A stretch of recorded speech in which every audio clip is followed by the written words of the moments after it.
sure how to start this, but welcome everybody to a special edition episode of Face to Face. We are actually experimenting with a different setup on this episode. New format. Left and right. So bear with us as we fumble our way through the moon landing conspiracy. A distinctly human error. Signal is stable. This frequency will continue to remain open. Am I feeling I've been left behind? Feeling I've been left behind. Am I?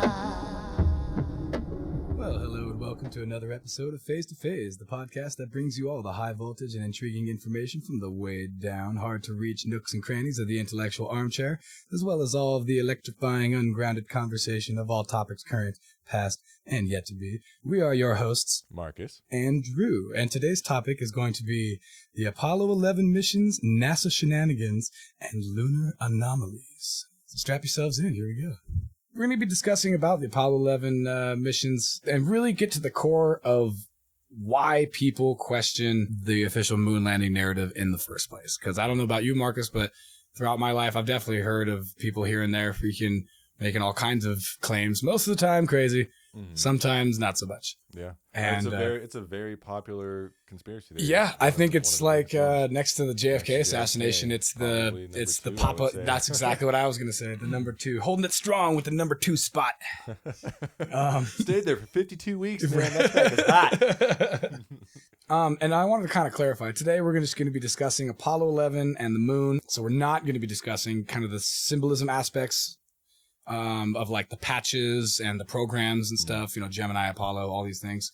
Nor are we going to be discussing the kind of dark occult black magic connections of Alan Parsons and the Jet Propulsion Laboratory. Because that's dope too and interesting with him and how freaking Aleister Crowley was like his best buddy and all this super weird shit that was going on there. Moon children, etc. Dark side of the moon. Yeah, exactly, for real. And so we're just going to be basically focusing more on just why people, even today, kind of still question the official narrative. So sounds good. And so with that, what is the official narrative? The official story is that Apollo 11 was a space flight that landed the first 2 humans on the moon. Commander Neil Armstrong and lunar module pilot Buzz Aldrin. Coincidentally, you know, they called him Buzz because he was afraid of bees. That's a lie. I actually just made that up just now. Okay. So don't take that to the bank. If you guys are writing like a report for high school, go ahead and etch that out. So these 2 guys landed on the Apollo lunar. It landed rather in the Apollo lunar module. It's called the Eagle on July the 20th, 1969. Eagle has landed. Yeah. So 6 hours later, on July the 21st, Armstrong became the first person to step onto the lunar surface. Aldrin joined him 19 minutes later. Together, they spent 2.5 or 2.25-ish hours outside the spacecraft and collected about 47-something pounds of lunar material to bring back to Earth. The command module pilot Michael Collins flew the command module Columbia. That's the one that was up orbiting while the 2 guys were down there doing all the... No one remembers. Yeah, exactly. Poor guy. Armstrong and Aldrin spent 21.5 hours on the surface altogether, including in the LEM, and on a site that they named Tranquility Base before rejoining the Columbia in lunar orbit. The conspiracy kind of goes, and there's kind of several or whatever, but the kind of general basic one, some or all of the Apollo 11 program, as well as the subsequent moon landing missions, were hoaxes that were staged by NASA, possibly with the aid of any or all of the 3-letter agencies. Most infamous of claims suggest that the Disney Corporation also involved, along with filmmaker Stanley Kubrick, who was recruited to help NASA fake the first lunar landings. Given that his 1968 film 2001: A Space Odyssey proves that the technology existed back then to artificially create a space-like set. So all the pieces are there, apparently. And conspiracists have managed to sustain public interest in their theories for now 50 years, despite the rebuttals of experts and third-party evidence and opinion polls that have been taken in various locations has shown that between 6 and 20% of Americans, 25% of Britons and 28% of Russians surveyed believe that the crewed landings were indeed fake. Yeah, I know, right? Russians always believing in fake shit. Well, it was particularly that because that was kind of a sticking point for them. Like, man, they got to the moon before we did. You know? For sure, and we're going to be discussing kind of why, why they would or wouldn't say anything about this and the political ramifications thereof. So I thought that was kind of a large number, between 6 and 20% of Americans. That's a huge gap. Like, even if it's 6%, that's a shit ton of people. Right. Now, after you get done listening to this podcast, you'll be able to understand why. I think the first time, matter of fact, I know the very first time I heard about it, I was out with my buddies when I was like in 8th grade, maybe, out skating in front of my boy Jimmy's house, with my homies Chris and Flonzo. You've met Chris. And with your mohawk and your NoFX t-shirt. Oh, you know, basically, yeah, right. No, I was more of a poser, but like, I like to pretend. Somebody, I think it was my boy Jimmy, okay. Now at this point, I already was kind of into like punk music and skate and like, fight the power, the establishment, man. You can't believe in it then. Yeah, for real. It's like not allowed. Like, yeah, exactly. And so I was already kind of amenable to the possibility that we're being lied to consistently by the establishment, and that history, at least some recent history, whatever, last 100 years, has definitely all had some sort of skew to it. Yeah. So when somebody was like, "Hey, have you heard that? Like, that they fucking faked the moon landing, bro?" Yeah. I mean, think of the implications of that. That's exactly. Well, see, that's what makes it so. That was my first understanding. It's like, whoa, that means like history's a lie, man. That means that like all the things that we were taught to believe in school maybe didn't happen exactly the way that we like, learned it all and stuff. And I was already kind of like on board with the fact that they would do something like that anyway. Not necessarily like thinking about the logistics necessary to do that. Just the mindset of like, oh, these guys are already a bunch of shady a-holes. So like, I'm sure, I'm sure it wouldn't be put past them, Right. And, so that's kind of where the idea first came into my head before I even looked at any crazy documentaries or ones that were like weird or like anything like that. And I'm trying really hard to kind of remember when the first like, pop culture reference in my mind is. And like you said, I can't even put a finger on it. It's just kind of always been there. Yeah.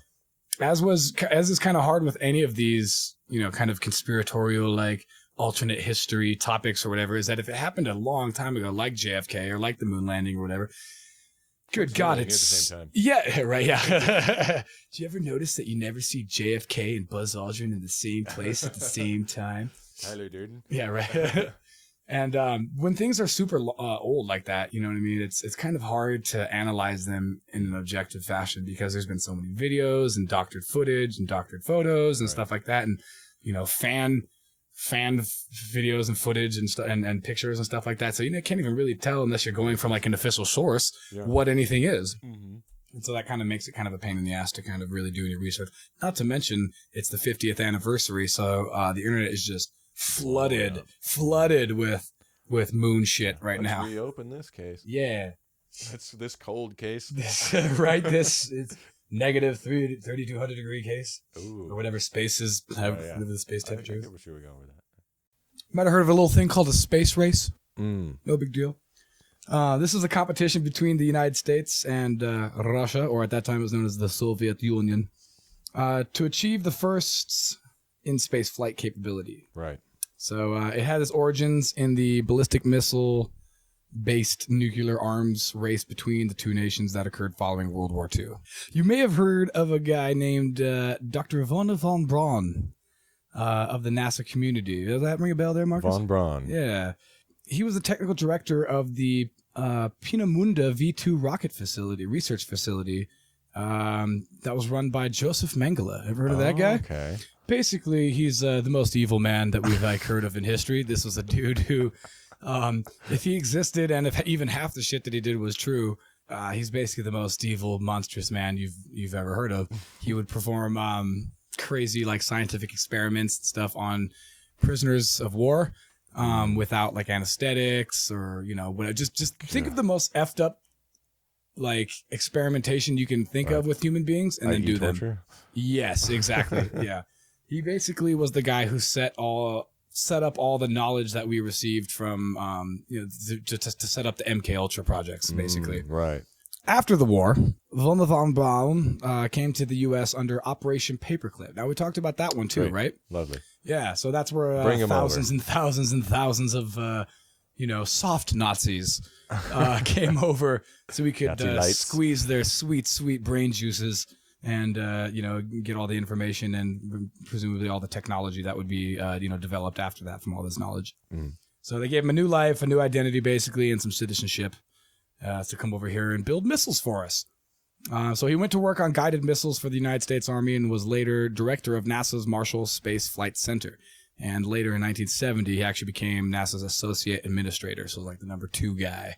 The technological advances that were required to basically rapidly achieve spaceflight milestones were kind of seen as necessities for national security, and mixed with the symbolism of ideology and the ideology of the time, capitalism versus communism. Of course. The classic battle. Yeah, exactly, right? America's second favorite bad guy, next to the Nazis.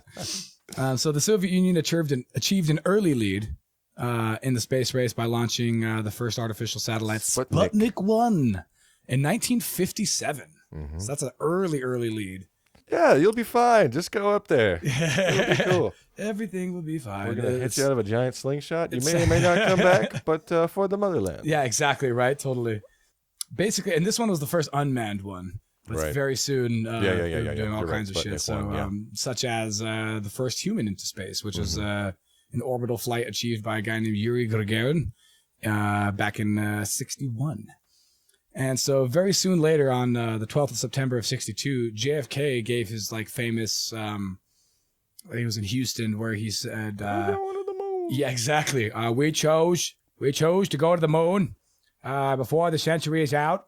And we do these things not because they are easy, but because they are hard. Very, Super very hard. hard. Yeah, exactly. And so, the promise was made. And so kind of to achieve this super ambitious goal, a budget Dude, of... why'd you throw us in the bus like that? Like, now we have to do it. Dude. Right, totally. You made all these fucking promises, dude. How in the hell are we going to deliver this? Just get a soundstage. And yeah, right. Who's that guy? Don't give it away, Kubrick. Marcus. Let's hire that guy. You're Sorry. giving too much away. Sorry. No, I'm just kidding.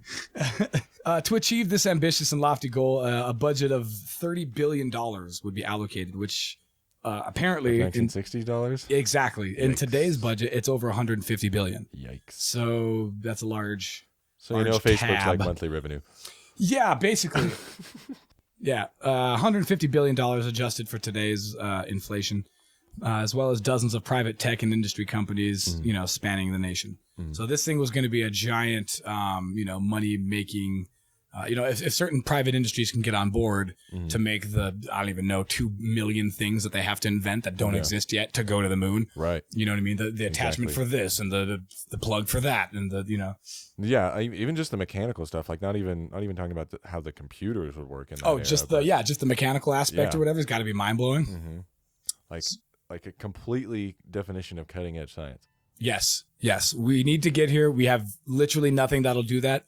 Let's invent every single thing that we need on the spot right now. And that we should maybe make a point of that. That's pretty inspiring, that sort of thing. It's just a testament Human ingenuity exactly. and sheer human willpower. I hate to do a plug for like PBS or whatever, but they do have a really good tagline for their documentary series that they're putting out this week. It was like it took 1,000 steps to make one giant leap. Yes.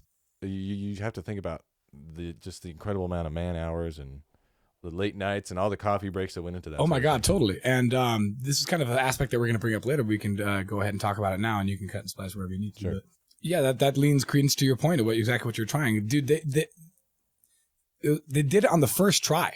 Right. You know what I mean? First try, no mistakes. Yeah. It's amazing. Yeah. I mean, missions after that, God rest their soul. I don't mean to speak ill of No, dead or anything, but there's plenty of failed missions. Plenty, dude. And that's part of the thing that I was going to bring up. So so far, 14 astronauts have died in space shuttle missions that went only 200 miles above the Earth. Right. Yet during the Apollo programs, NASA sent astronauts 240,000 miles to the moon and back 6 times. On No lesser loss of life, dude. Less So technologies and less research and yeah, far less. time. Yeah. Time spent doing that sort of thing. Bigger balls, though. Bigger balls. America. Let's Right, experience fuck yeah. bigger balls. That's what we do. Shit, go to the moon in a fucking tin can made of some goddamn tinfoil? Fuck yeah, sign me up, bro. I'm gonna be a hero, right? Yeah.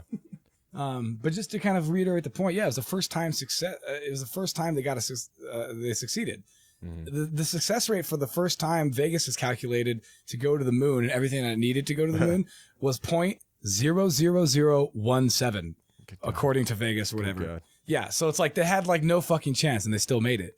And but one could just argue that like, the miracle of life is similarly, similarly stacked against you. You know what I mean? Like, what are the odds that, some protein strains, and polypeptides and stuff all came together to fucking form RNA or whatever? I'm not sure if that's exactly how it happens or whatever. I haven't watched the. I thought you were going to talk about little Drew inside of there managed to swim faster than all the other ones.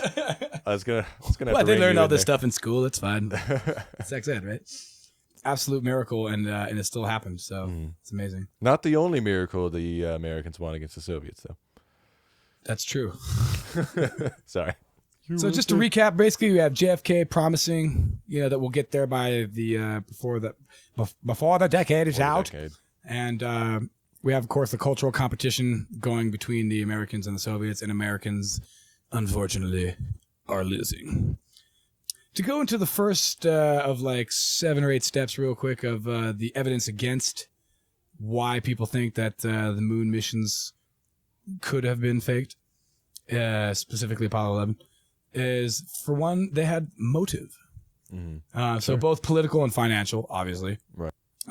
Financial kind of goes without saying. If you have $120 billion to allocate or whatever to different companies to build products, and they can charge whatever they want. Oh, yeah.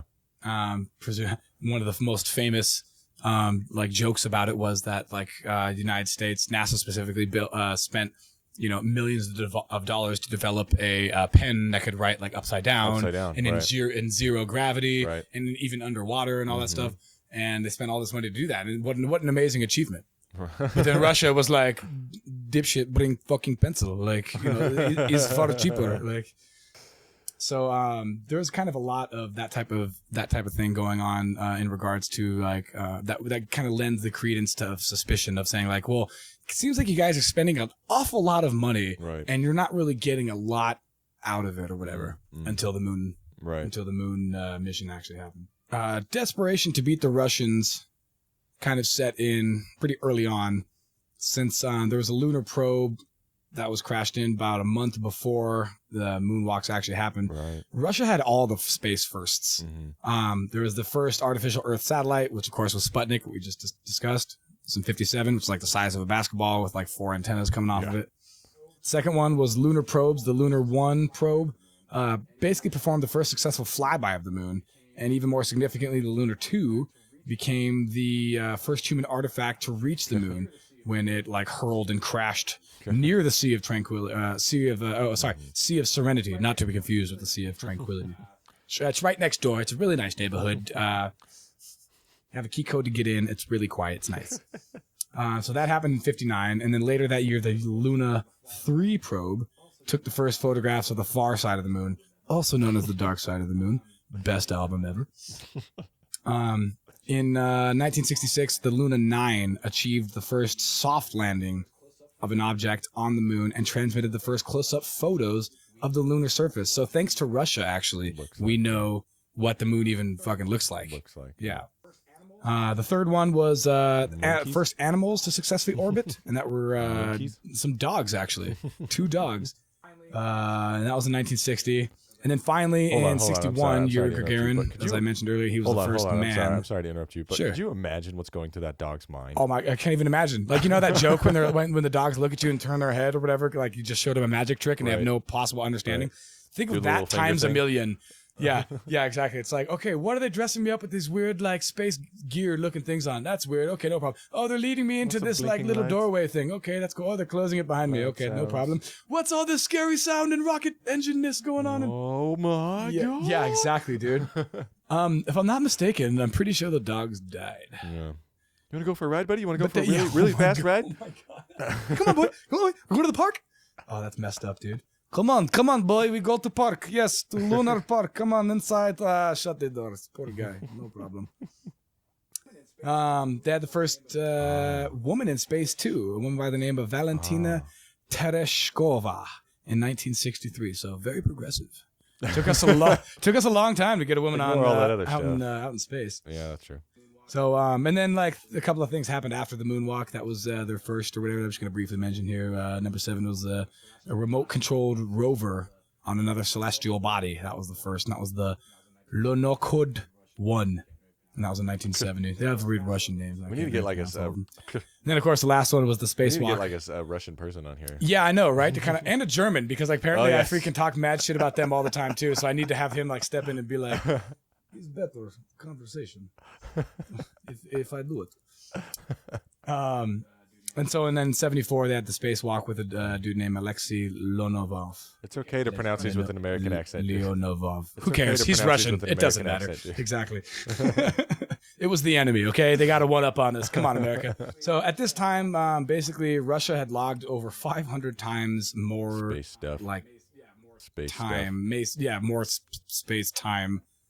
In I don't know how to really like they spent 500 more fucking times the amount of time up in space than the United States did before the moonwalk. Right. So next on the list is U.S. rocket lift capabilities. A lot of people were questioning even if the Saturn V even had the ability to deliver the payload that it needed to escape Earth's gravitational orbit and achieve the velocity it needed to. This was a little hard to kind of look to find as far as explanations, for the naysayery of people that think that didn't have the ability to do that. Basically, the Saturn V rocket burned through 3 stages, each kind of reaching higher velocities and altitude. Right. And the rocket itself has to accelerate up to 20,000 miles per hour to escape the Earth's about half as fast gravity. as the newest Tesla. Yeah. This requires traveling to high altitudes before the speed is attained, though, because at lower altitudes, air resistance is much thicker, Right. and it's much more of an obstacle. So not only is it holding back the rocket, but it can also cause tremendous overheating because the air particles are bashing up against the hull of the rocket, creating friction, and it gets hot. It's like the heat shield and blah, blah, blah. Right, okay. So that's the reason why commercial aviation flies at 30,000 feet, because the air is much thinner. Right. It's more fuel efficient. You can consume fuel at a better rate. Sure. So when the first stage kind of expends its fuel, it separates from the rocket and thus reducing the rocket's weight. So it had 3 or 4 stages of this gigantic thing. You saw the video I sent you. This thing's 20 stories tall kind of a thing. And basically the very tippity top is the part that Just goes the to the tip. moon. That's all you need. You win every time. And the rest kind of lifts off and then kind of detaches third by third and then kind of just drifts in orbit, I guess, until I guess eventually decays enough to where it burns up in the atmosphere. Apparently it's super wasteful compared to the new space shuttle. Right. Which is reusable, obviously. Yeah. The other thing, too, that was kind of weird is that, or not weird because kind of interesting, is that the Saturn V rockets, which are the most powerful rockets that we had at the time, despite a bunch of interviews that I couldn't find in order to post on here or to send you, of Henry Kissinger talking mad shit about the American rocket lift capabilities and how Russia's just kicking our ass at that, which, for all we know, that could just be a bunch of blowhardness for him going come on, we need to build better weapons than the Russians, and ours are not as good. You know what I mean? So it could have just been bluster and saber rattling in order to get Americans kind of on board or whatever. And maybe we really did have the rockets to bring us up there. But the Saturn V rocket is a solid fuel rocket, which that was kind of weird. Is that solid fuel? You can store it for way longer. Right. It's way more stable to be stored because it's less ignitable. The only problem is once you start the ignition, that's it, dude. You're going wherever you're going. You buy your ticket, you take your ride. Right. You cannot shut it off. It's going. If you need to abort, interesting. The little lunar module or the Odyssey or whichever the top part of it was would have to separate from the rocket and let the rest of the rocket just rip by. You know what I mean? Because like I said, there's no shutting it down. As opposed to liquid fuel, which is what the space shuttle uses now. Well, actually, it uses a combination of both, believe it or not. So if you've seen the space shuttle, it's attached to that big orange thing with the 2 white rockets on the other end. So the 2 white rockets are actually solid fuel rockets. Really? So when those go, they go. and Right. that's it. Like you're going to the moon. Right. And The even those split off though. yes, absolutely. They separate. Exactly. They jettison is the word. The orange is a tank that's full with liquid fuel, and that is See, that's interesting. I would have thought that was the opposite. right. Yeah, totally. I actually thought the same thing. You'd have like kind of the opposite kind of, but yeah, it's this way. And the ignition and the thrust rather that's coming out of the tail of the space shuttle is fed from the liquid fuel that can be switched off at any time. In any case of an aborting mission or some kind of terrible thing that happens or whatever. So the next section I'd like to discuss is something called the Van Allen radiation belt. Have you heard of this, Marcus? No.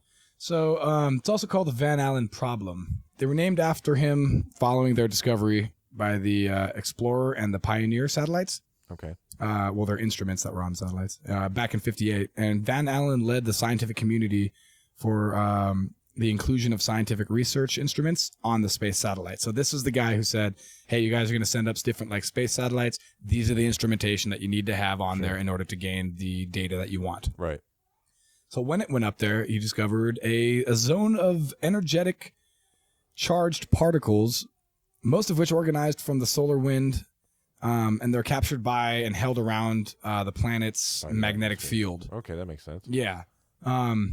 This donut-shaped field is about 1,000 miles to 25,000 miles above Earth. That's so it's just another barrier that the rocket has to clear. Exactly, to a radiation barrier. Mm-hmm. And in order for the Apollo missions to be successful, the equipment and the crew aboard the craft would have to be, adequately shielded for exposure from these intense radiation waves.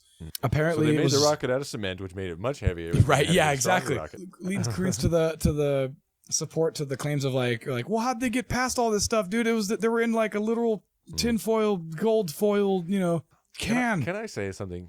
It's interesting how conspiracy theorists will cherry pick science. Like they'll use science. That's like what they're areas of science. Oh, of course. It's kind of what they're famous for. I guess so.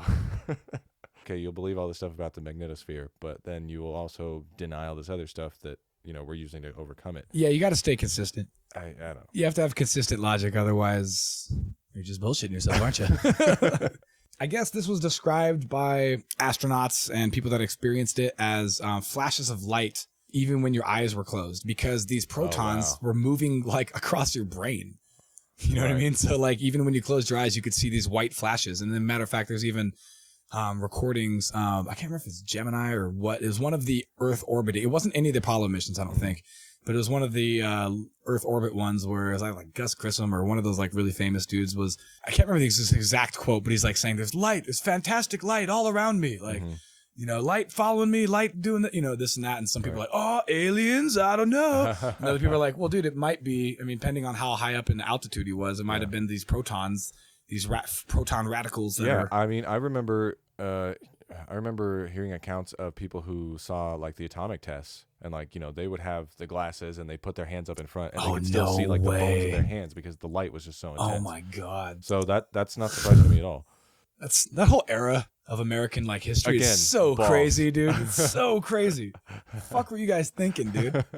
All right, let's see what happens when you fucking blow up this one. Bring up T-37, please. Oh, that was cool. Bring up T-38. Let's detonate a nuke over here. Yeah, basically.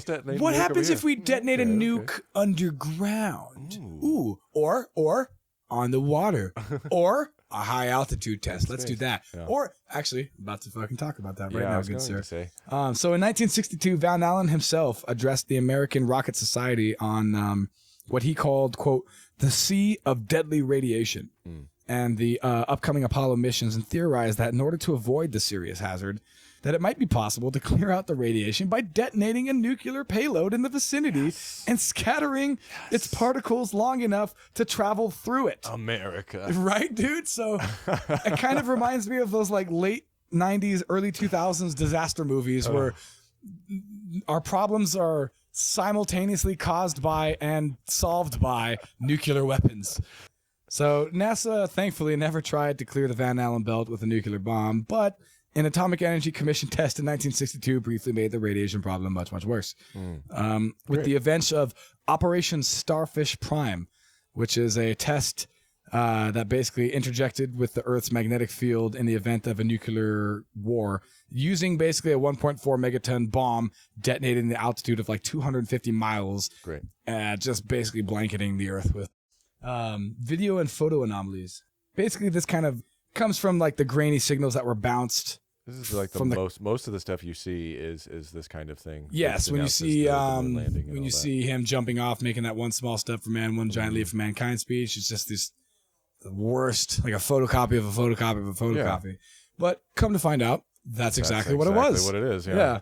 So apparently these were signals that were bounced from the craft to an Australian relay station that were broadcasted back to California and then finally to Houston, and then projected it on a large screen in Mission Control, where the media then filmed the screen that was being bounced from like halfway across the world, and then transmitted that also across the world for a final time to basically everybody's TV screen. Yeah. So everything that we were seeing, we weren't fucking there, but was just that, a copy of a copy of a copy. Live from the moon. It's fabulous. About 2 hours ago. Yeah, right. So what I didn't know, though, is that crystal clear tape from the Australian station was recorded. For, like, archival purposes? Yeah. That's a smart idea. Yeah, you would think that'd be a smart idea. Yeah. We're going to get to that later. Oh.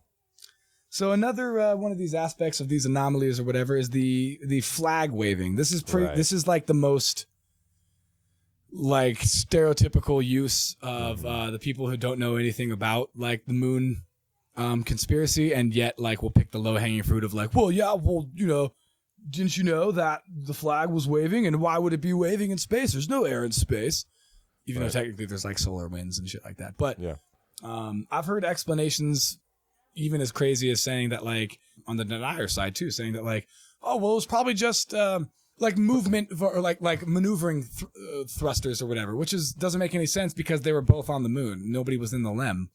You know what I mean? So that doesn't make any sense. But the most obvious explanation that I thought was making winds. Yeah, just farting, blasting gas. Feel at home. A-hole. And the most logical explanation was the fact that the flag at the top had a metal rod and spring so that you could unfold it and unravel it, and that would stand straight up. And as a matter of fact, you can actually see in the video that I'm going to be posting where you can clearly see them grab the top of it, of the flag, and then unwaver it. So, you know, clearly there was like a spring or something in there. So that to me, when people bring that up as we didn't go to the moon, it's just like eye rolling, you know, laughable. Try harder. Yes, please. Because there's plenty of shit there. The next one is strings and wires. A lot of people have seen this. There's basically a whole bunch of videos that they say that, for instance, if you play it at twice the speed, they just look like they're jumping around. Right. And that the theory is that if they were actually that they're actually at a movie studio and that they were on strings and that they just slowed it down to slow motion, making it look like they had 1/6 Earth gravity. Right. There is a video though that I'm going to be posting up here. The first like 70% of it's nonsense and the last like 80% of it's nonsense. But there's a good 10% chunk in there of watching these two astronauts kind of struggle. One's struggling. They're both like in the same like group, but one's kind of struggling to get up. One has seemed to have like fallen, and his big cumbersome spacesuit seems to be preventing him from agilely standing up. Yeah, he's turtling for a minute. Hard. And there is a scene briefly, and they kind of show it like 3 times in case you kind of missed it, where it does appear that a string kind of pulls him up or whatever. He kind of miraculously just kind of is able to get his legs parallel with the moon and then like stand up. It almost looks like a fall in reverse. Like yes, for real. And if I'm not mistaken, this is from Apollo 17, if I'm not mistaken. But the video not even from the 11. It's not even from 11, so it's kind of out of our sphere of knowledge. A lot of this, though, too, can kind of be like brushed off that they would the rigs that they would wear for rehearsals, for practice. Right. You know, they would practice a bunch on these kind of things, and that one would say that like, well, why is NASA trying to, pawn off this as official footage if it's really just training footage of them and oh. you know what I mean, or whatever, and they're trying to sex it up for PR purposes and stuff like that, which is of course not right, but it doesn't necessarily prove that. Yeah, I mean, NASA even still does that, all the time. When they release photos. It's one of the main reasons why people don't trust NASA at all, is because every fucking photo you've ever seen has been doctored, basically. Right. I mean, you got to look up when you look up like images of planets and stuff. You got to look up like the true color, because everything is altered to make it more interesting. Yeah. You got to sell it for some reason. For some reason, human beings traversing the cosmos and intergalactic travel is not interesting enough for human beings. Yeah, like you remember that black hole photo that came out, like the first actual just a little while ago. Like, yeah. That looks kind of dumb. Like, well, dude, what to do? I can see way cooler shit on my Google Images, bro. Yeah, exactly. Well, look at this cool wallpaper I got. So another one is that we're going to go into photos now. So Apollo 11 carried a comprehensive set of camera equipment that included two 16mm motion picture film cameras, a color television camera. That was the one that was in the Columbia command module that was orbiting. They also had a black and white TV camera outside the lunar module that was transmitting Neil Armstrong's first steps. So that's why also a lot of people are like, well, how was he the first one out there if there was somebody filming him? Because it was attached to the fucking limb, dude. Okay. They also had a Kodak stereo close-up camera, which is the one that was used to film the lunar soil from only inches away. Which is that famous footprint that we've seen. Right. So during the mission, 9 magazines of 70mm film and 13 magazines of 16mm film were exposed. Okay. The 16mm film taken during the lunar module descent provided the first accurate knowledge of the exact landing points of the lunar surface. That what we use now for Google Moon rather and shit like that. Right. The camera and lens were actually left behind and still rest on the moon's surface at Tranquility Base. It was apparently heavy, and so they just took the film, right? Which apparently you can still see if you look at the Google Moon satellite pictures. Yeah. That we're gonna be so the first one that we're gonna be discussing is for photos is light source anomalies in these photos. So this is the multiple sources of light theory. So I showed you a couple of pictures. I showed you a picture of basically it's like the LEM in the background, the lunar excursion module, along with some rocks in the foreground. Right. The rocks in the foreground are at a 45-degree angle where the shadow kind of casts on them, whereas the LEM is at a straight up 90-degree angle. Now, a lot of people think that this is the reason, exactly, that there was multiple light sources. Stage lights, right, which would be impossible because they had no other external sources of light. There was just the sun. So one would argue every single shadow should be at the same angle. Taken from a picture at the same angle should be at the same angle, which makes sense logically, I guess, if you think about it. You know what I mean? For a second, and don't think about it for any longer. Because at least one of the explanations that I kind of came across that seemed to at least make sense is that a low sun and uneven surface can totally distort the angles and the shapes of the image itself. You know what I mean? So if there were multiple light sources, why doesn't each object cast more than one shadow? Which they don't. They only cast one shadow. So that to me is the biggest I don't know. Because these rocks are at basically the same point, relatively. They're pretty close to each other. 10 yards away from each other, so 20 yards away from each other. Even in theory, if you had lights that were the same strength beaming at both of these things, they should have two shadows. I mean, I guess unless this set was massive and they had lights that would point in a certain direction and only spill over that object and not spill over the other ones. I guess that would make sense or whatever. But if you're going to go all through all this fucking trouble of hoaxing shit, you'd think that light shadows would be number one on the list. You know what I mean? The things that you would want to fake that would be really basic that people would notice right away. Get that guy off the set, dude. He's ruining my shot. Oh my God, right? The Christian Bale sound guy fucking thing. You have one job. You have one job. There's a boom mic in the corner of this frame. Get it out of there. Yeah, right, totally. You're ruining my continuity, man. Buzz, we're going to need to redo that shot. There's a boom mic in your way. Over. Are you kidding me? Are you kidding me? Right? Are you fucking serious? I have nothing left. I have no emotion left. Do you see how much emotion I'm exuding right now? Buzz and Neil on the moon. Take 35. We're running out of film. Sorry. Guys, we're going to have to do it again. So another one of the photo anomalies that we're going to be discussing here, it doesn't take place during the Apollo 11 missions, but it's just kind of interesting all the same. And that's that there's no rover tracks in basically any of the pictures involving the rover. Now, the lunar rover was a a car that they put go-kart. together. Yeah, exactly. that golf had cart. like no frame and was just like a skateboard with wheels and like a satellite dish on the front. Yeah, and it had a top speed of like 5 or 6 miles an hour. Yeah, super slow. And it was, I'm pretty sure, totally solar powered, Yeah, which would make I think sense. so. Considering that a combustion engine would probably not work in a zero oxygen environment. So yeah, it was something that they used Could you for. imagine the efficiency they might get out of solar panels on the Oh my moon? God! Right? No atmosphere to like Yeah, go through and scatter stuff. and all that, 100%. Like this was a vehicle that they used Again, about for... 1/100th of the acceleration speed of the new Tesla. I'm surprised that's not like a new like commercial, or whatever. Because didn't they put one in space Yeah, I think would he do, like, a launched commercial of one that, with one of like, the SpaceX missions, or with like a something hooker in the that. back? Right? That's what I heard. Like. So this vehicle was basically used for like research purposes. Taking little drives, going to church. Around the Sea of Tranquility. You know what I mean? Let's go out and just take a drive around the Sea of Tranquility. Just we never drive anymore, you and me. Let's take the space kids out and just make a day of it, And the reason why people bring this up is because there's no tracks. There's no wheel tracks in any of these pictures. Now, Right. there's wheel tracks in the pictures of like the Google moon Satellite. and like satellite images and stuff like that. One, of course, could argue that those are all photoshopped. But for the actual pictures that we got back from the moon, apparently, from these Apollo missions, don't have tire tracks in front or behind. Now, my first logical explanation would be like, well, they just assembled it and then they took a picture of it. Right. You know what I mean? Right. It hasn't even been driven yet. It's Yes. like they drove it off of a ramp. I or will something. say this: it is flat, completely flat underneath the picture of the vehicle. So unless they built it in a perimeter and didn't set anything down in the center, and then it just like, I'm not gonna lie, the people that say that it's fake are like, well, dude, it literally looks like it was dropped by a crane because it's completely the moon dust is completely flat and undisturbed underneath it, and then there's no tire tracks around it. So how did they drive it to the place where the picture is? That is strange, yeah.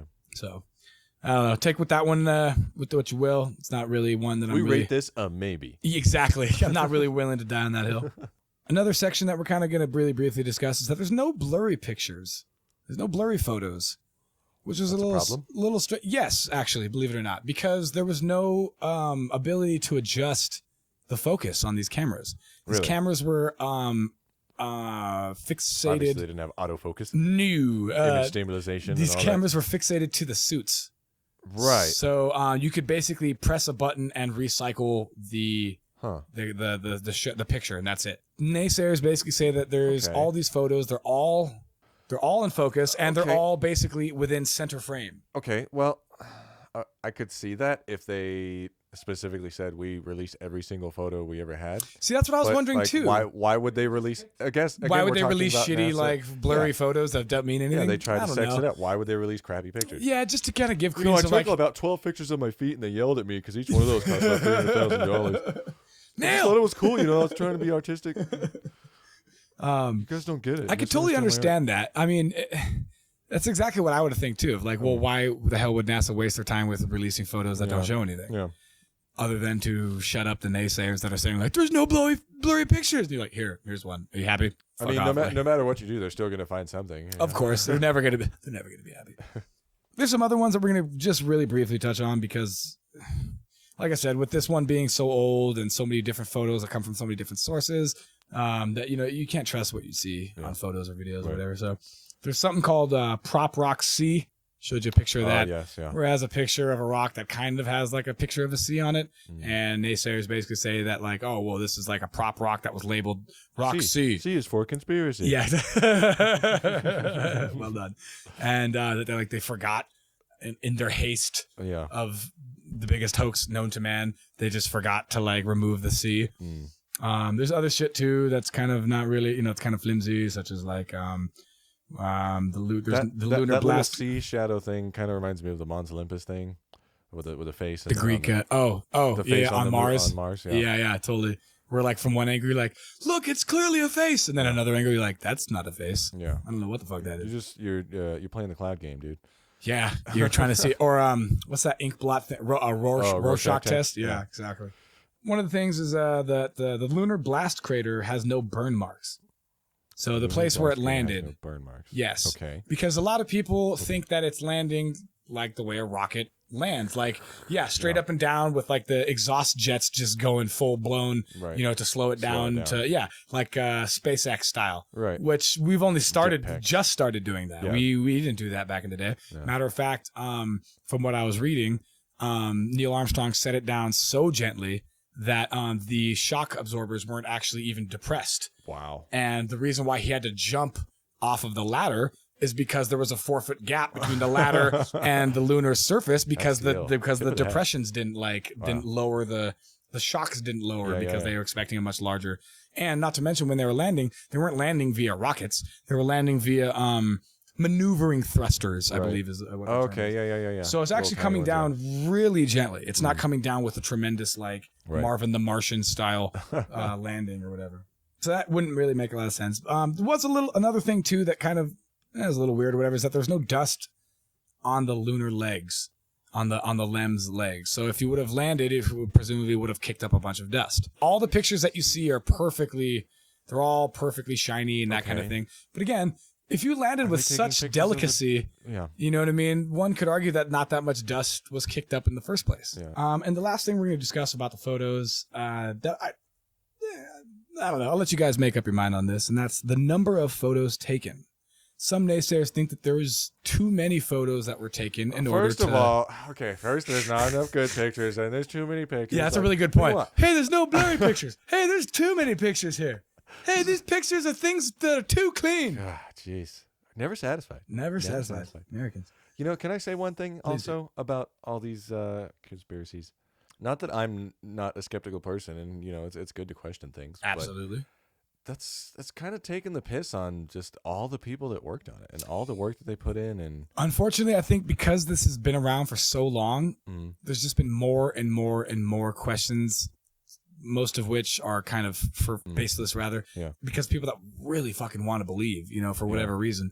And I can only imagine if you were somebody who worked on it really, dedicated your life to this. It's gonna be something that would really piss you off. That some I spent people 10 years making this fucking screw for this one piece. This zero gravity screw that has a torque of whatever, and it's some monumental achievement. You're like, you didn't really go, you liar. Yeah.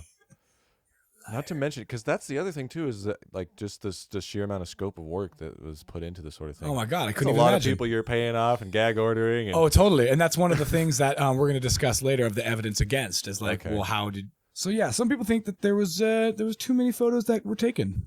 The claim is that, given the available time in which a number of tasks that the astronauts, had to perform and undertook, it left only around 31 available minutes of taking photos. 121 photos were taken of the Apollo 11 mission and on the lunar surface rather. And if you do the math, those numbers basically, it's 3.9 photos per minute or one photo every 15 seconds. That to me doesn't sound all that. I could believe that. That doesn't sound all that bad to me. Even if you literally took one every 15 seconds, which obviously it wasn't. This is an average. Right. And if you think about how you take photos when you go somewhere, especially somewhere new, like, the moon. No one's ever been. If, for instance, you went on vacation or whatever, right? Dude, you're not taking pictures every 15 seconds, but you are going up to a spot, taking 5 or 6 pictures, and then some time is elapsing, and then you're going to another spot, taking 5 or 6 more. Definitely anecdotal. I just went on a vacation, and I had to delete a whole bunch. I was like, dude, why did I take so many? This is the same thing. And it's a lot of pictures, right? And you were like, wow, how did I take so many pictures? Yeah. Especially these days with digital cameras, it's a hell of a lot easier. Oh my God, right?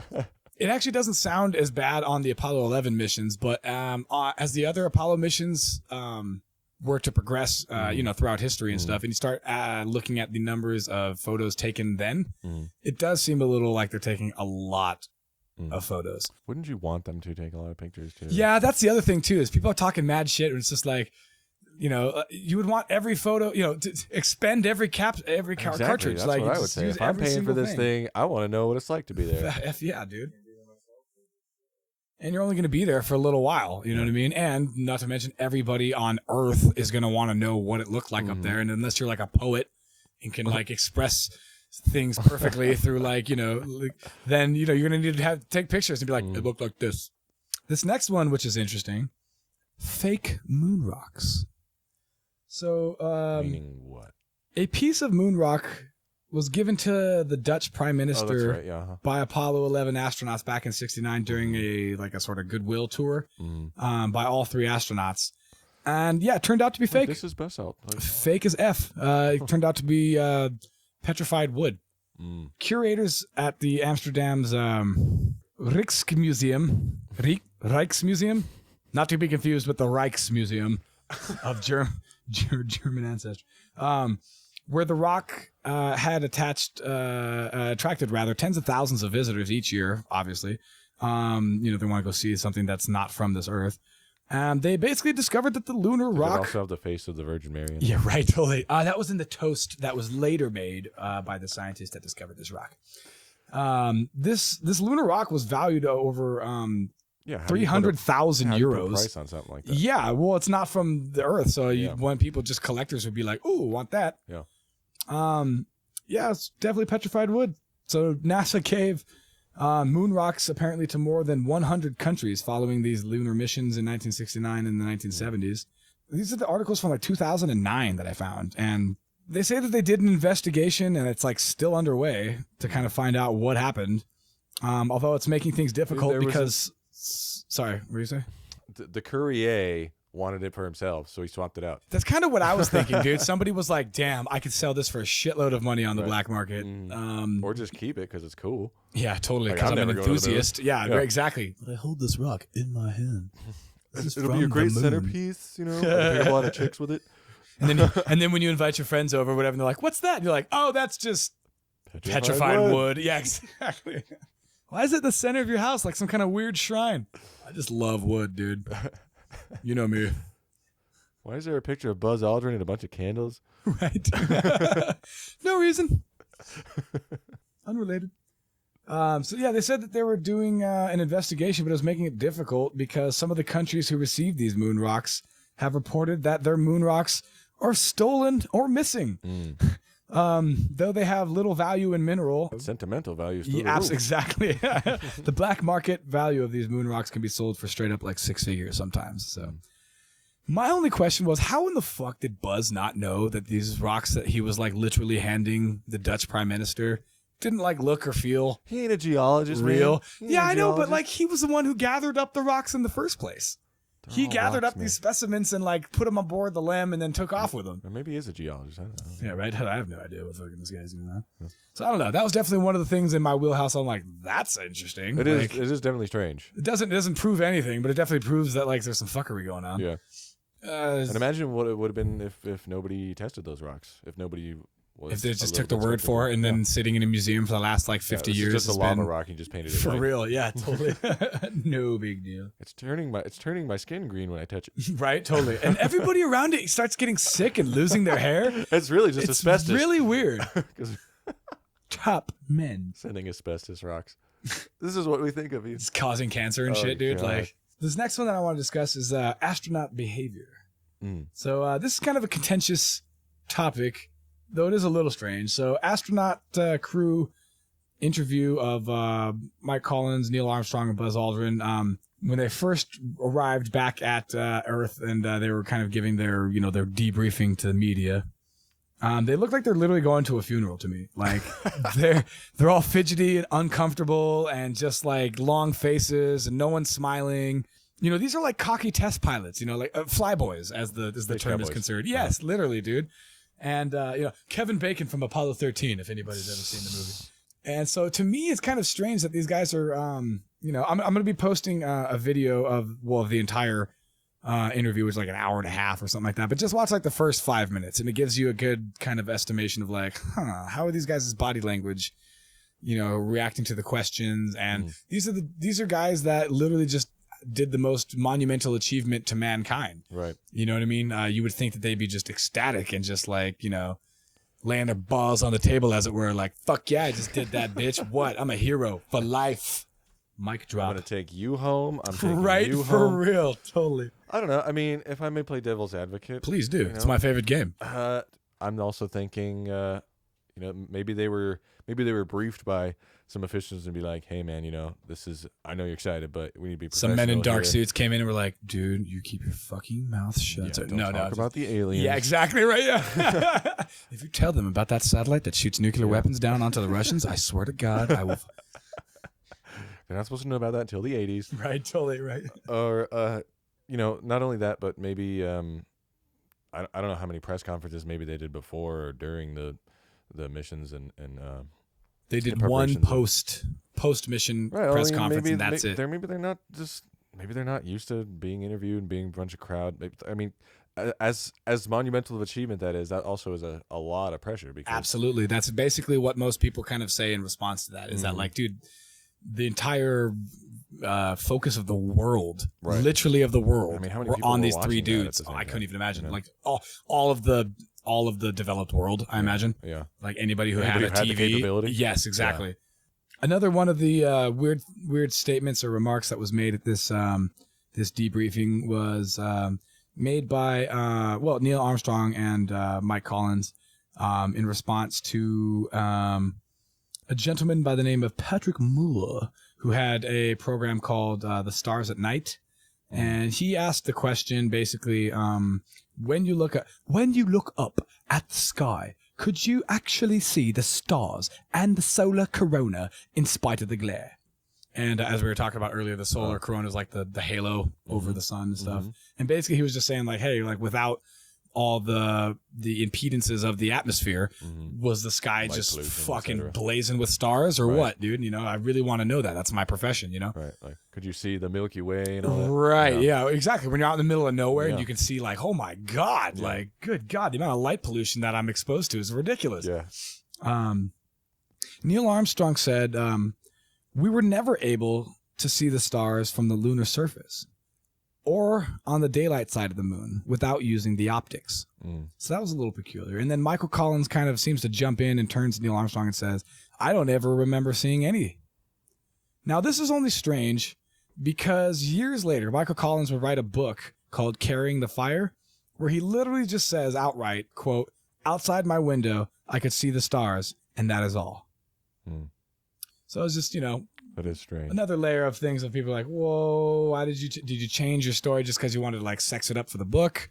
You know what I mean? Which is understandable. I mean, it's still lame, but it's understandable at least, to some degree. Well, it is something to note that he was talking about being on the daylight side of the moon, and granted, there is no atmosphere to obscure your vision of the stars, but at the same time, there's also no atmosphere protecting you from the intensity of the sun, and so like how bright was that surface of the moon? There is a picture where they take a picture of the sun, and it just looked like when we were talking about the blur. How come there's no blurry pictures? Right. There is a picture of them taking a direct picture of the sun, and it just looks like a super insanely bright spotlight with like a ring around it. Right. You know what I mean? So Yeah. I could imagine the sun's intensity was intense. Yeah, I mean, when did they those famous pictures of the blue marble or whatever when they look back at Earth? Like, I don't recall off the top of my head seeing stars in the background. But I don't remember either. Yeah, I think which it's just when like you lose logic, it makes sense. Yeah. Another kind of weird thing about their behavior is that they all quit NASA immediately. They all were like, tapping out, not even going to be a... It's because they were spooked by the aliens, dude. Exactly. And the men in black who told them that not to say secret anything Nazi or they're going base to on murder the their other children. side? Right.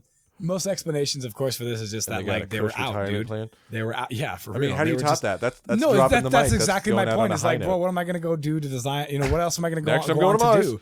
Yeah. I'm going to Like, one up I'm that pretty one. much topped out, dude. I can pretty much just lay back and be a lazy piece of shit, and I'll still be like considered a hero when I die. Yeah, like the rest of my life is downhill. And in addition to that, Neil I got Armstrong, book tours to do, man. I got money to make, sucker. In addition to that, Neil Armstrong basically did almost no interviews afterward and became a total recluse. Like I think there's like 2 or 3 interviews. Yeah, you hear about Buzz before he Aldrin died. doing lots of stuff afterwards. Yeah, but tons of stuff. Not so much. Going to Antarctica, tweeting a bunch of weird shit.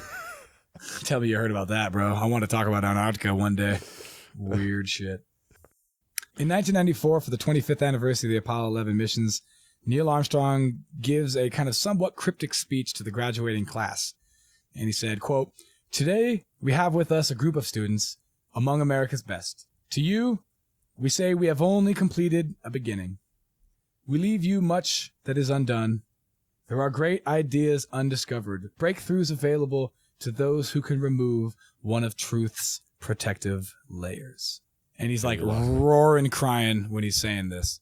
He's giving a speech to a bunch of graduating people. I think Al Gore and Bill Clinton were there, and he's giving a speech about freaking a graduation like speech. Right. He's saying there's a lot to be discovered. Right. If one can pull back one of truth's protective layers.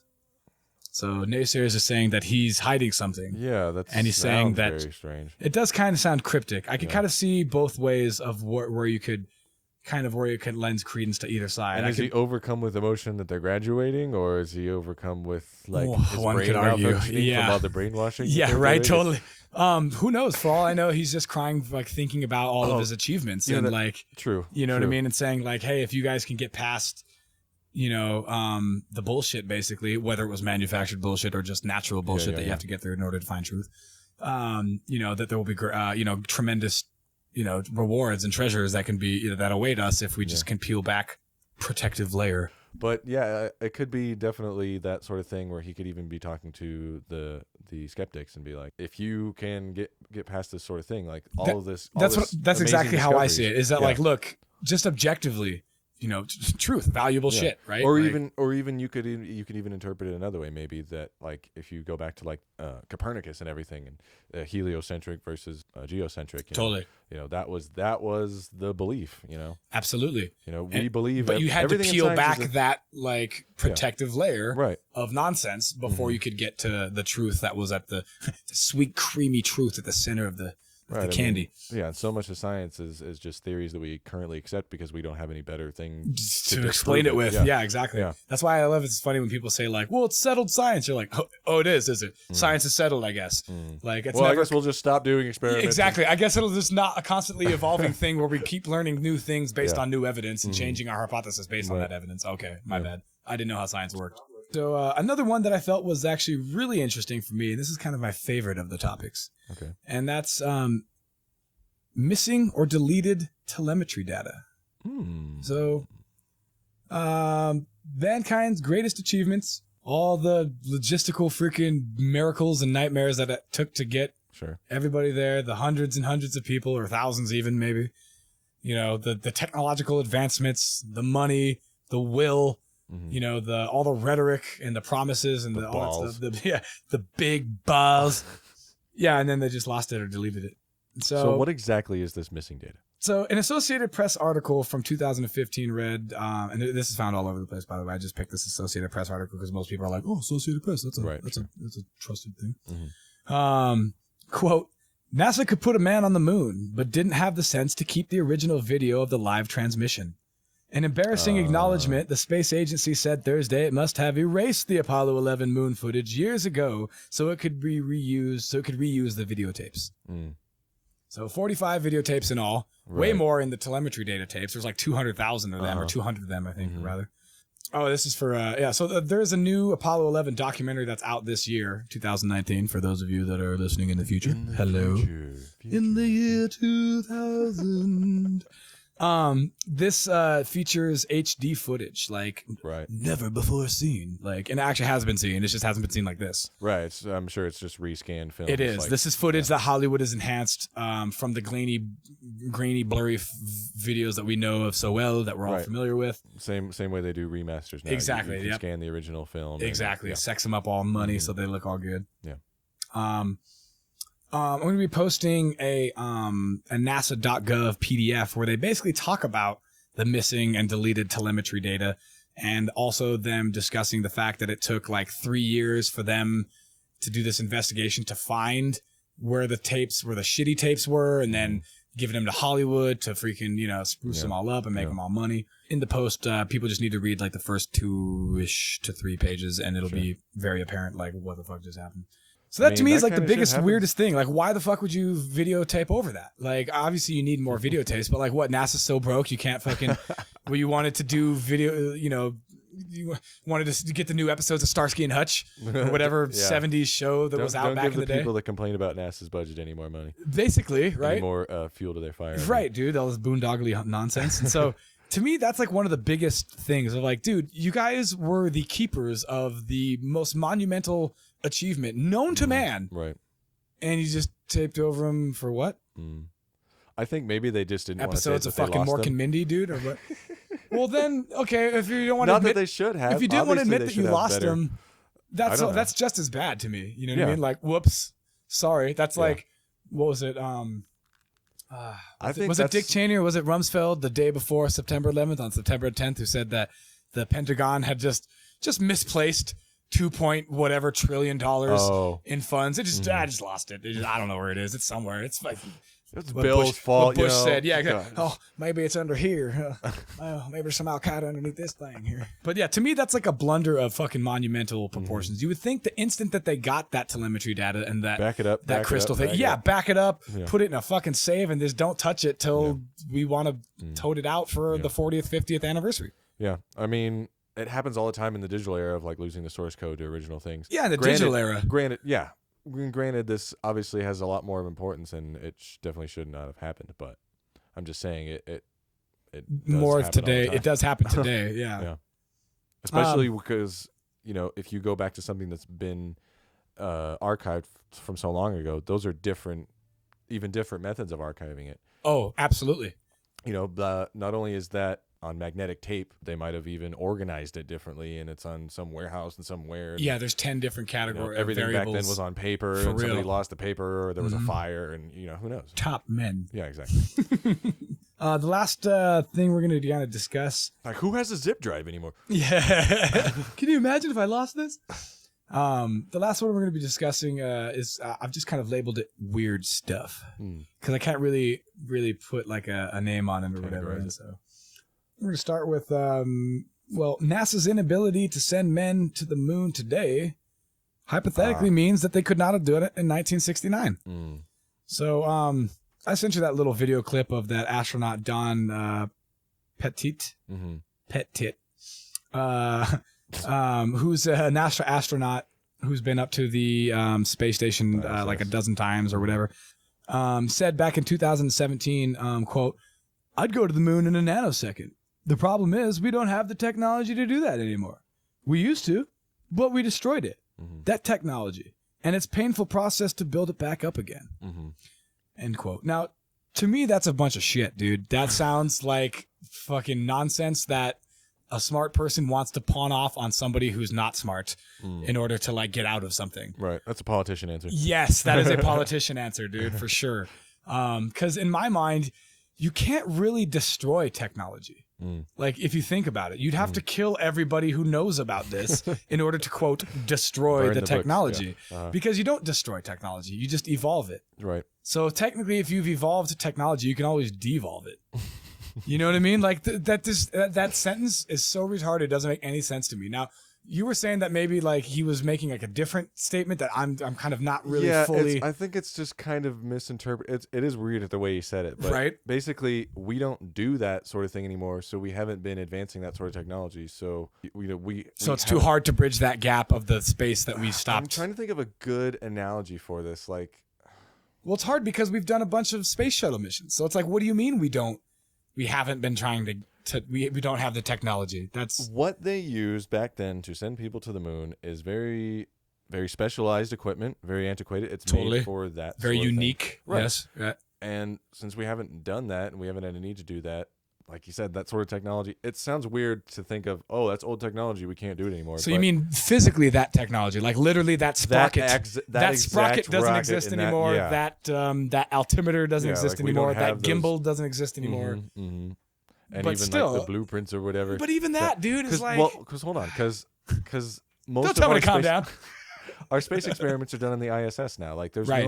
there's not enough a reason to go to the moon to spend that much money to go there that we can't do on the ISS, because we just need to learn about how to survive basically in space, how to grow Low things Earth in space orbit and- first. Right, exactly. We're not going to gain that much from going to the moon. We know Not really. We know a lot about it. There's If not we can enough- get to Mars, it'll be good to get to the moon again, just so that we can use it as like a. a launch pad. Yes, Yeah, exactly. a Like halfway. until we can get A to the rest stop. for real. Until we can get to Mars, the moon is kind of like, that's cool that it's there. Right. Yeah. Right. And some other things I was reading about and thinking about was like the amount of hoops we'd have to jump through these days, because that was before OSHA, You know? Yeah, good call. Jesus Christ, dude. The amount of like scrutiny that any like job site gets or whatever, just these like insurance whores because they don't want to, they don't want to be liable for literally anything. Yeah. So they're going to create like a process of you like building or creating something, whatever that basically is, You gotta be a bubble boy. so safe that there's no way you could hurt yourself. Only problem is you won't be able to get your work done. Yeah. And I can only imagine with like the rules that they would like enact or whatever involving like space travel and making it safe. Yeah. I mean, because nobody wants any more dead astronauts, obviously, and Except for especially Russia. these days. I'm just kidding.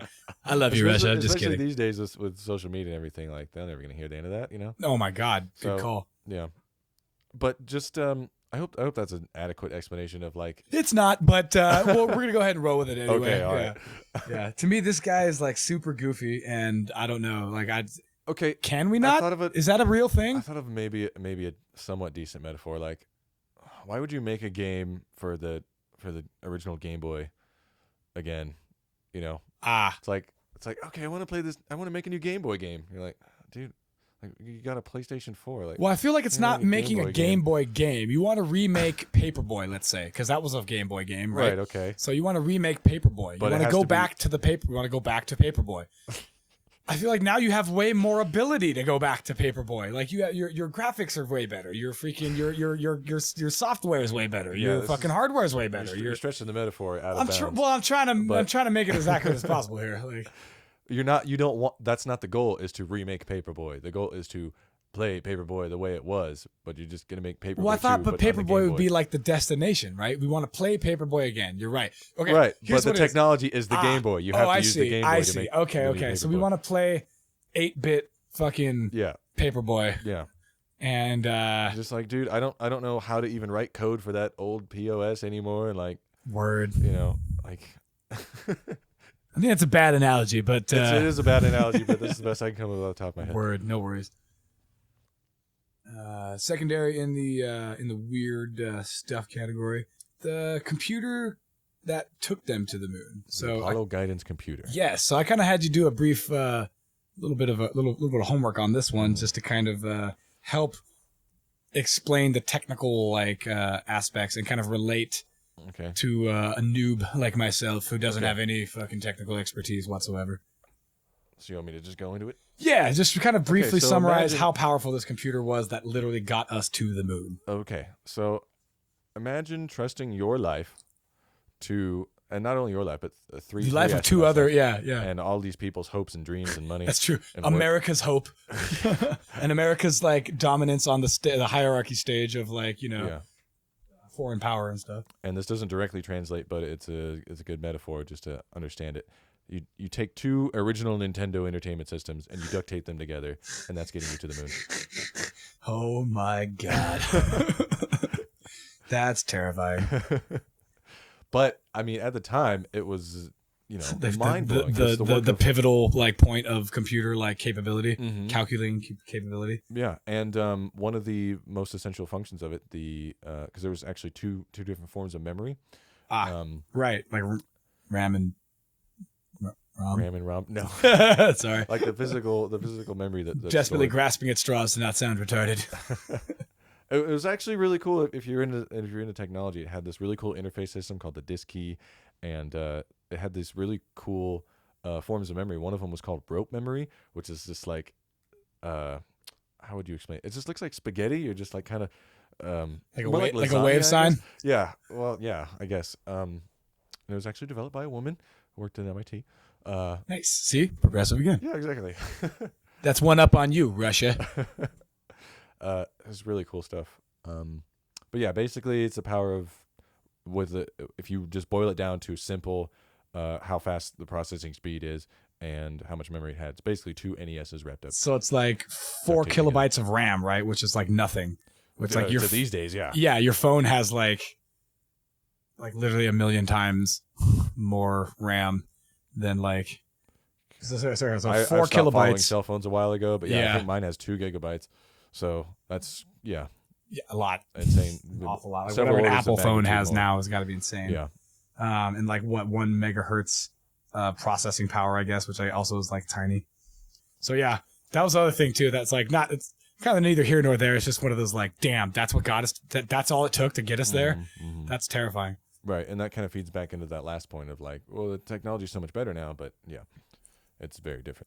So that's kind of it in the wheelhouse for evidence against. And I'm just going to briefly touch up on a couple of little things of, for the evidence for. So the landing sites are visible with telescopes in Google Moon. So that's right there. You can just use that.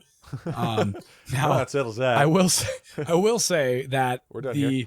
The space, or rather the landing sites of Apollo 11 and 12 are pretty sparse. They say that there's a bunch of shit left up there, like the fallen. The camera lenses. Well, there's a camera and the lenses and the lower part of the LEM. Well, what because about the LEM rover? splits in half The before it rover's jumps still up. there, isn't it? For the other ones, yes, but Right. for the 11 and 12, Right, we're talking about 11, yeah. There's just way less up there than I thought. Now, when you look at 14, 15, 16, and 17, there's a ton of shit up there that I'm like, okay, that's a little harder to, to naysay. Right. So another thing is what you discussed, and that's basically how could they keep something so big, so monumentally huge, with so many people and so many moving parts? How could they keep it quiet for so long, right? Which, is a totally logical explanation. The only thing I would say in response to that, for a rebuttal, would be that, the Manhattan Project was a massive project that expanded to like 4 different parts of the country, Los Alamos and the different facilities, and employed 129,000 people. You know what I mean? And 3 years, 4 different locations, 0 leaks. You know what I mean? Thanks to compartmentalization of people. You know what I mean? It's like it's that Bob Lazar shit that you were just talking about. Of like, you come in, we don't show you the whole facility, we just show you this, and then you report to me. You don't talk to anybody else.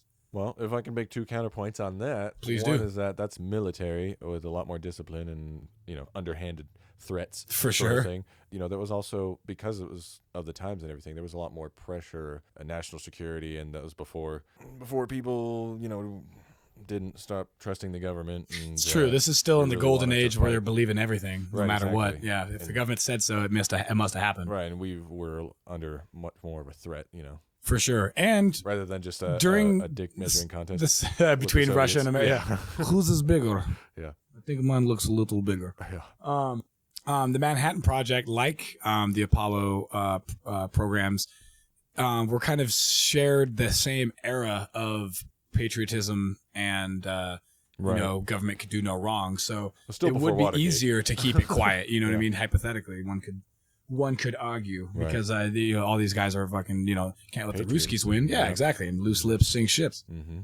Another kind of thorn in the side of naysayers is the fact that all Apollo missions were independently tracked by England and Russia, our allies and enemies at the time, both of whom sent you letters go. of congratulations after the moonwalk. Right, and they would definitely have a horse in the race of trying. Yeah, to what disprove us. motivation would Russia have, our sworn ideological enemy, have to aid in the U.S. cover-up? Right.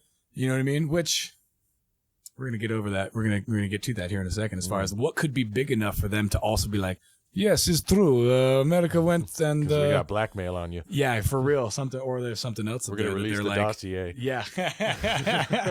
Apparently they peed in bed. I don't know. We have video footage. Some brief things I want to talk about here is the Hollywood films and the Kubrick connection. Here we go. So, have you heard anything besides what we mentioned kind of earlier about Besides 2001: A that? Space Odyssey coming out in '68 and Kubrick? Something about secret messages in The Shining. Yes. So there's the movie from 1980 called The Shining, or The Shinning, Shinning. if you don't want to get sued, where apparently Stanley Kubrick kind of he left little clues peppered throughout this movie for some reason. And there's a documentary called Room 237 that kind of documents this whole claim. And the film has like 9 segments. Each segment is focusing on the different elements within the film. Quote, may reveal hidden clues and hints at the kind of bigger theatric overture. The film has directed by Rodney Asher, and the title refers to the room in the haunted hotel featuring in The Shining where the character is warned to never enter. So take with that as you will. I've watched most of it. It was a long time ago that I watched it. It's definitely got some stuff that I'm like, okay, interesting. Right. and other things that are like so insanely like graspy at straw that it's kind of hard for me to take it seriously. It's a little silly. A little bit. Like even in the beginning, it's like, And as you can see, as the camera pulls in a slow pan up to reveal the castle, you can see that the hedge trimmings are in the shape of a rocket. Again. and you're just like, dude, really? Clouds. Like that's the extent of like your other stuff is kind of cool too, or whatever. When the kid's wearing an Apollo shirt and and he talks about other stuff too. But some things on there are just like, bro, why'd you even put that in your documentary? Yeah.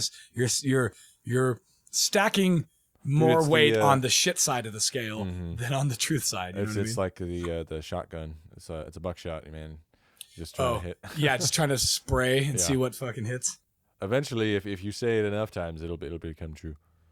But I mean, to be fair, if any director would have done it, it would have been Kubrick. I was just gonna say that, dude. If anybody could have left clues or could have faked the moon landing via like a filmography or television, it would have been Stanley Kubrick. This dude was a genius. Right. Another Hollywood film aspect that I wanted to briefly touch on was a film that was made in 1977 called Capricorn 1. Okay. Heard of this movie, Marcus? No, I don't think so. It's a terrible movie. Fucking awful. Great plot. Great idea. It was just so terrible. And then the ending is like laughably hilarious, like where they show like the same scene like 3 times and just like that old Monty Python like shot or whatever where the guy's running up like 30 times. Yeah, it's basically that, but like it keeps going like slower and slower motion. So the plot of this movie is basically in order to protect the reputation of the American space program, a team of scientists stage a phony Mars landing. 3 astronauts participate in the government scheme to fake a manned landing on Mars in this conspiracy thriller. Soon, the astronauts discover that they have become expendable, as the government plans to kill them to prevent the truth from being revealed. So, cool plot, terribly executed. Okay. O.J. Simpson's also in it, which is also not an awesome thing. But I just thought it was interesting he was the one who was because supposed to kill them. right, totally. He's the Man in Black. I just thought it was interesting because this movie came out in 1977, and already it's like a mainstream thing of like, hey, maybe we could fake a space, a mission. Right. You know what I mean? So I thought that was pretty interesting. That it was pretty early on in the cultural zeitgeist that maybe some fuckeries going on with the space program.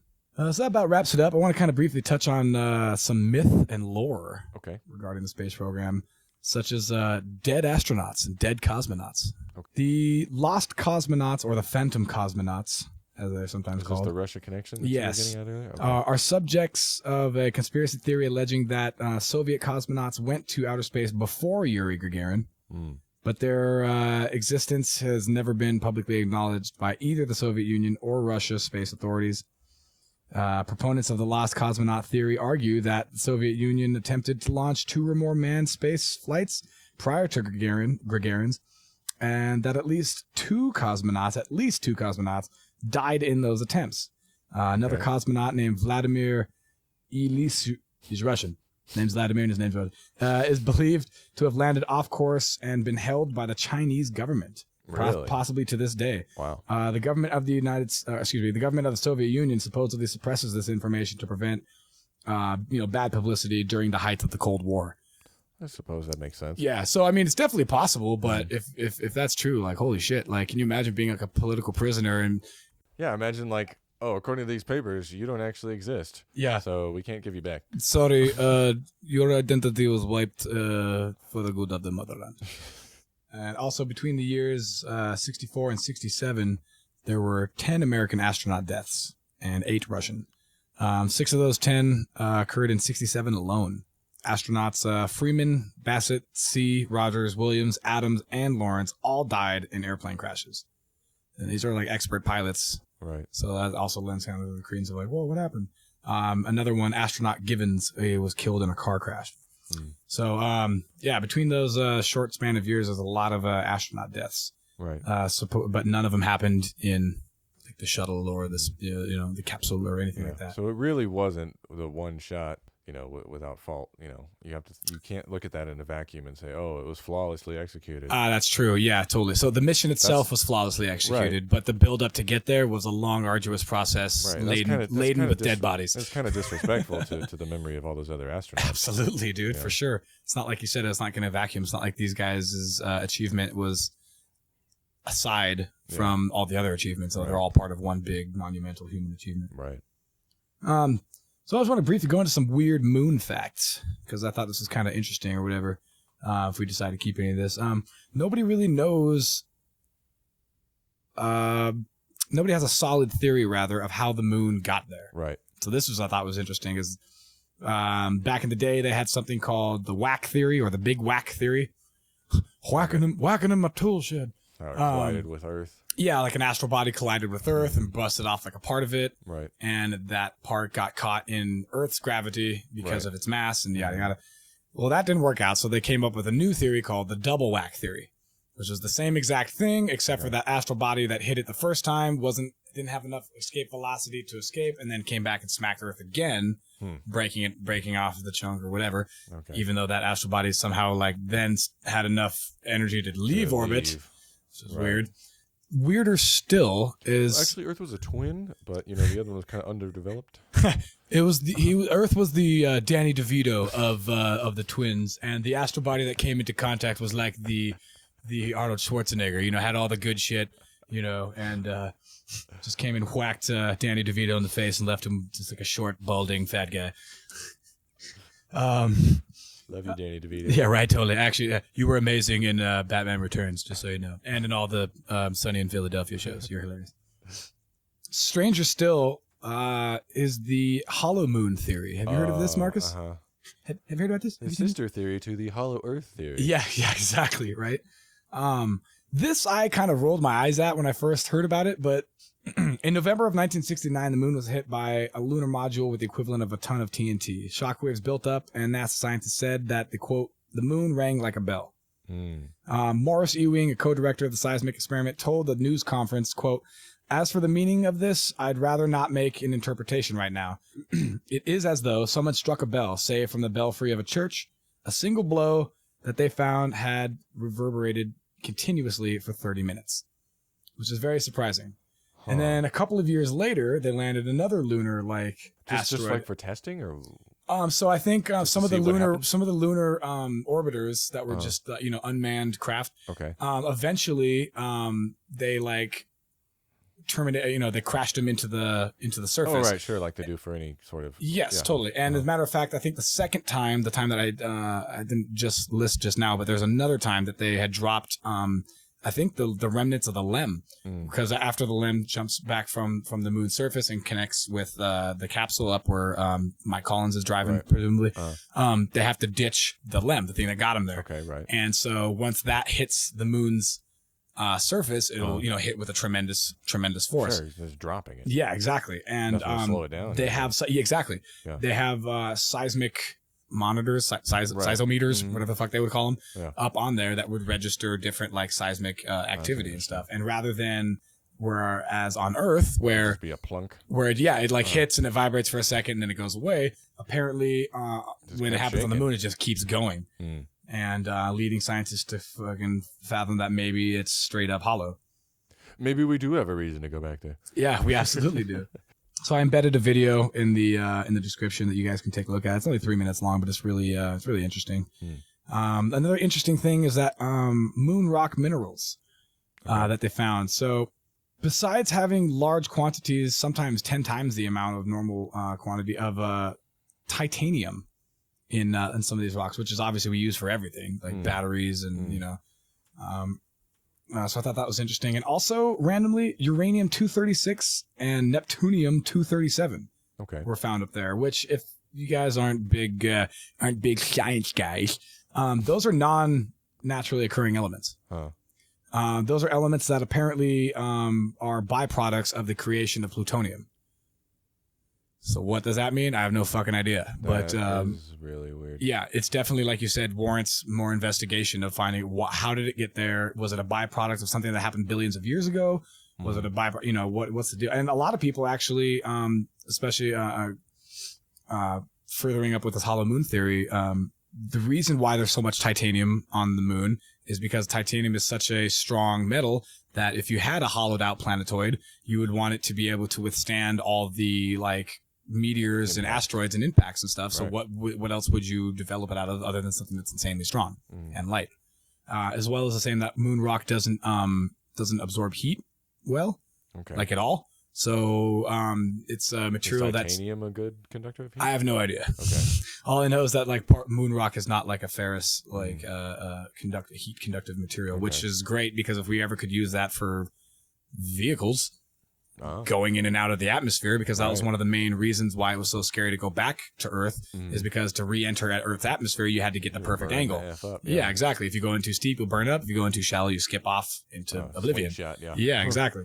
And so if you had it made out of this moon rock material, hypothetically, no matter how much friction and heat resistance you're getting, it's going to keep the core at a stable temperature. A lot of weird facts with our moon. Our moon compared to other moons in our solar system is like giant, like massive. Right. Like it's bigger than Pluto. Right. There's a book that is called Who Built the Moon? And it's just full of a bunch of weird facts by a bunch of astronomers that threw it all together about the moon. When you say bigger than other moons, you mean like in relatively our solar system, right? But even then, it's like relatively compared to all other moons, or relatively compared to its planet. Relatively compared to the size of the planet. The size of the planet should help dictate the size of the moons that it has. Right. That makes sense. Based on mass and gravity and stuff that I don't actually have any idea about. Right. In this overview, it says, quote, "The moon has confronted scientists for many years.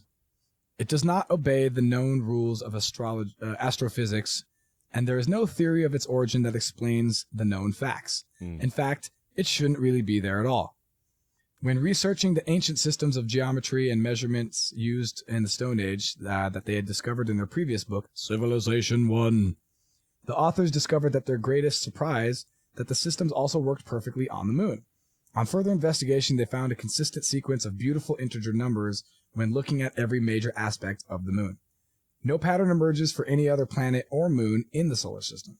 For example, the moon revolves at exactly 1/100th of the speed that Earth turns on its axis. The moon is exactly 400 times smaller than the sun and is precisely 400 times closer to the Earth. They also discovered that the moon possesses little or no heavy metals and has no core. In fact, many speculations suggest that the moon is hollow. If our moon did not exist, nor would we. Right. Experts are now agreed that the higher life only developed on Earth because the moon is exactly what it is and where it is. The moon is bigger than it should be, apparently older than it should be, and much lighter in mass than it should be. It occupies an unlikely orbit and is extraordinary that all existing explanations of its presence are fraught with difficulties, and none of them could be considered remotely watertight. Damn. When all of the facts are dispassionately reviewed, it becomes unreasonable to cling to the idea that the moon is a natural object. The only question that remains is who built it. Dun, dun, dun. Right? And so, I mean, you can kind of see this even just in a eclipse. If you ever notice, the sun is like the exact circumference that the moon is. Right. Which is weird because the moon would have to be its own diameter. At the proper, the proper diameter of the moon, the proper distance away from the moon from the Earth. I've noticed that, but I never thought about it. Never even thought about it, huh? Yeah. Yeah. It perfectly encapsulates the sun. It's the same size, but and I never thought about, that to like 100th of the inch or some crazy laser, that's tiny.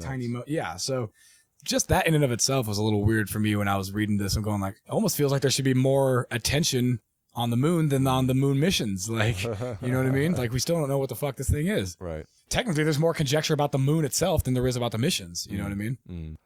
In conclusion, there's kind of basically three kind of aspects to this whole thing. There's the official story. We went when we did, how we did, and nothing out of the ordinary happened. The second, of course, is that it's a hoax. We hoaxed the whole thing. Kubrick and Disney were hanging out, fucking high-fiving each other at how they pulled the wool over the eyes of everybody while these three astronauts were going to take this secret to their graves, and as well as all the other people that I suppose could have known, or maybe were compartmentalized, or maybe they just, because there's always the theory of saying like, well, what about all these people, these technical people at the bottom, guidance and, well, I mean, when they did shoot, like a probe to the moon, they could have just had the telemetry be reading back from that, and that's what they were reading of like, and thinking that it's actually the three dudes up in the can, when in reality they're getting all these mathematical numbers and stuff from an object that is there, but is not the LEM. Yeah, unbeknownst to them. Yeah. Right, totally. And then the third kind of most crazy of these possibilities or whatever is if we did go to the moon, but the stuff that they saw up there was so fucking crazy, and the experiences that they had up there were so monumentally insane that they had to cover it up. And that this is where the theory possibly comes from. So there's this book by a man named Richard Hoagland, who was was like a NASA scientist. I can't remember how long he worked there. Another guy too, named like Mike Barra or something. And they contest that Apollo 11 moon hoax originated from NASA. Really? That at some meeting where they got a bunch of people together, whoever the right people needed to be, to throw people off the trail. Yes, to be like, hey, we're gonna intentionally put out all this disinformation to get people to chasing their tail, because what we're really gonna do is airbrush out all the like crystal spires that are like 10 miles high and all the alien shit that we found on the dark side or whatever it is that they decided or whatever. And that literally NASA was the progenitor of the moon hoax to hide a far deeper conspiracy. Of course, that conspiracy. there's all this like alien technology and maybe first contact and yada yada yada yada yada. So who knows? All I know is that out of all three of those, it basically doesn't really matter, because even if we did go to the moon on Apollo 11, or if we faked it, America was fucking bored with it by the first 15 minutes. You know what I mean? Which is really unfortunate, dude. And I don't really know what to say about that, because all of this stuff is basically overshadowed by the fact that people couldn't give two shits by the time Apollo 12 had, getting ready to leave the launch pad. That's true. You know what I mean? And it's unfortunate to me, because it's like, dude, if we really did go to the moon, that's fucking nuts. And we should be like amazed by that for the next like decade. Or conversely, if we didn't go to the moon and we faked it all, what a monumental achievement that would be. You know what I mean? And we should be psyched about that too. That's a good point. That's a good point. You know what I mean? Like, I actually read this thing where this guy was like, it would actually be harder to fake the moon landings than it would be to go, which I think is fucking the dumbest thing I've ever heard. But I still think it would be a monumental achievement if you fucking pulled the wool over that many people's eyes for that long, dude, for 50 years. That's amazing, dude. Yeah. So, last thing I was going to briefly mention is just check out the books, Who Built the Moon, and also Dark Mission, The Secret History of NASA. That was that book I told you about by Richard Hoagland and Mike Barra. Certainly interesting. It's definitely some stuff there to get your feet wet, get your eyebrows raising. There's so much to this, and there's so much that we never got to that, again, this is one of those old conspiracy theories that is so old that there's just so much in it to cover that you really can't do it. You could have an entire podcast on the moon missions and stuff, not like an episode, like an entire podcast that was dedicated just to talk about crazy moon shit. Right. And you could have endless episodes and stuff. And so, but I don't know. I guess without further ado, I guess that kind of concludes our journey to the moon. Go smoke a bowl, put on some Pink Floyd, and go stare at the moon tonight. For real, really. And I just wanted to say thanks again for joining us, and see you on the dark side. But the answer is in clear view. So